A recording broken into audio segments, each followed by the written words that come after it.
chuyện tao cứ nghĩ hoài từ bữa trước. Mày nói già rồi là lúc kiểm chứng lý tưởng. Nhưng mà kiểm chứng bằng cái gì? Nếu tao tin một điều suốt 30 năm thì làm sao biết điều đó đúng? Hay chỉ là tao quen tin vậy thôi? Theo tao á, có nhiều thứ không có kiểm chứng bằng lý luận được, mà phải để thời gian.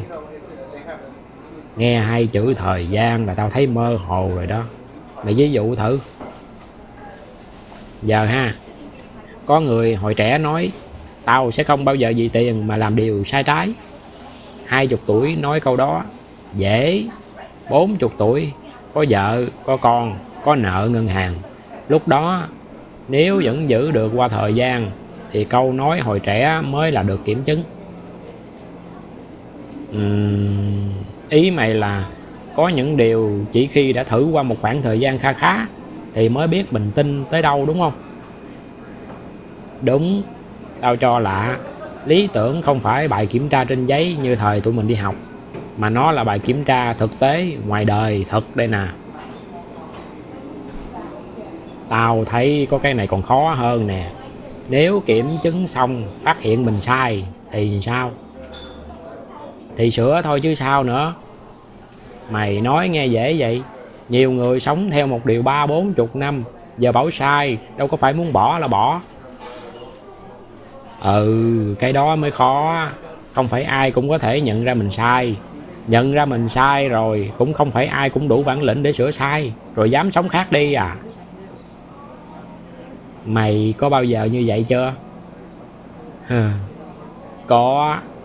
Cũng không ít đâu mày. Có những chuyện tao từng nghĩ chắc chắn là vậy, sau này mới thấy mình chỉ nhìn được có một nửa à. Tao cũng vậy đây nè. Hồi trẻ tao hay chê người lớn, thấy ai thay đổi là tao nói ông này hết lý tưởng rồi. Giờ tới lượt mình, tao mới thấy có những thay đổi là đầu hàng, nhưng cũng có những thay đổi là trưởng thành. Thì vậy đó. Nên tao sợ nhất là đánh giá người khác quá sớm. Mình chỉ thấy một đoạn đường, đâu có thấy hết cuộc đời họ đâu. Cũng không có thấy hết tâm can của họ đâu mà dám đánh giá. Tao có cách này. Muốn biết một lý tưởng có đáng theo đuổi không đó, đừng có chỉ hỏi nó đúng không, mà thỉnh thoảng phải dừng lại quan sát coi sống theo nó mình đã trở thành người như thế nào rồi. Nếu một ngày nào đó tao nhìn lại mà thấy tao sống mà càng ngày càng cay nghiệt, thì dù nó nghe hay tới đâu thì cũng đáng để xét lại.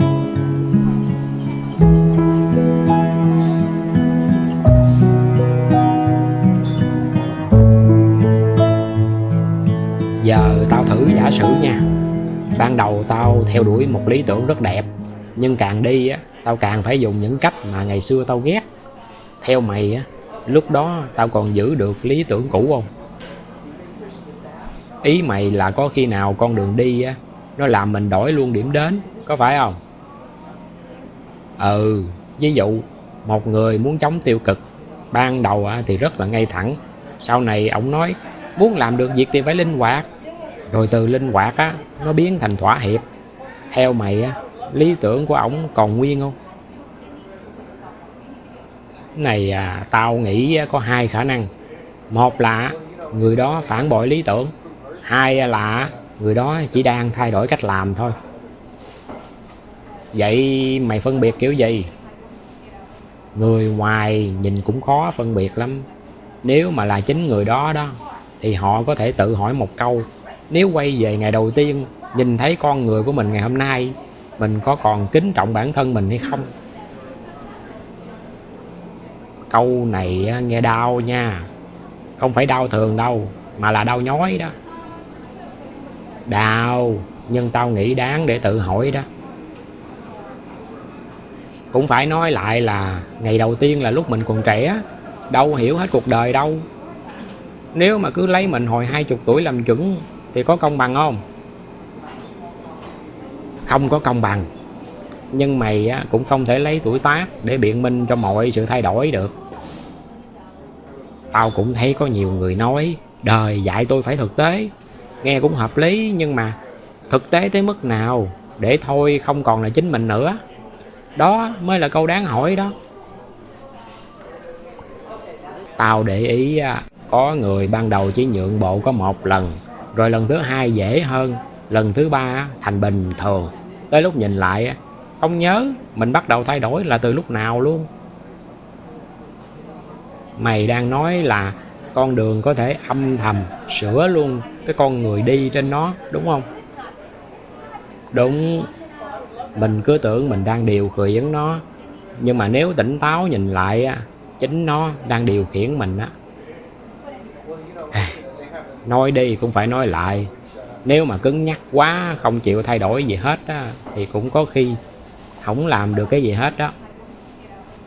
Cho nên tao không có tin là có một công thức chung đâu.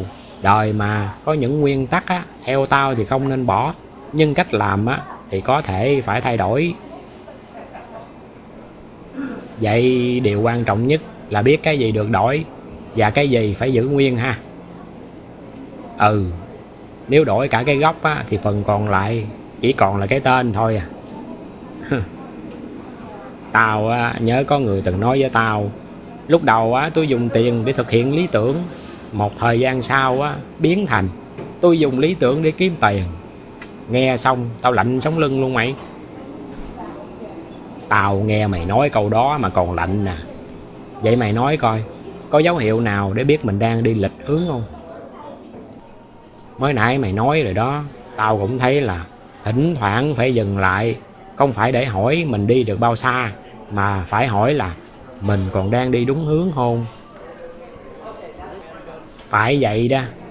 Nhiều người chỉ nhìn đồng hồ thôi, ít người nhìn la bàn. Trong khi đó, đi nhanh không có nghĩa là đi đúng hướng đâu hen. Tuần sau quán vẫn mở cửa phải không Hồng? Mở. Sáng tao hỏi rồi. Yên tâm đây.